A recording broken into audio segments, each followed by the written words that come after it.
ఒకప్పుడు ఒక ఊరిలో దూదు బసవన్న అనే బల్లా ఉండేది. దానికి ఎప్పుడూ పప్పు, సాంబారు లాంటివి తినాలని అనిపించేది.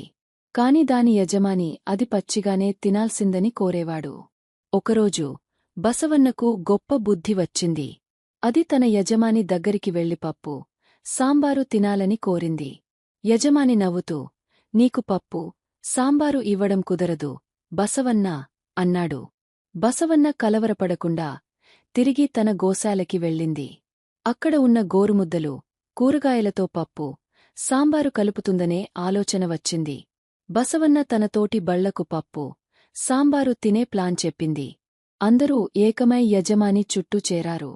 యజమాని అవాక్కయ్యాడు. మీరు ఏమి చేస్తారో చూసి నేర్చుకుంటున్నా. తర్వాత బసవన్న సిగ్గుపడుతూ అన్నది, యజమానిగారు, మేము కూడా పప్పు, సాంబారు తినాలని ఉందన్నా. యజమాని నవ్వుతూ, బాగుంది. మీరు ఇంత క్రియేటివ్గా ఆలోచిస్తే మేము మీకు పప్పు, సాంబారు ఇవ్వడం ఖాయం అన్నాడు.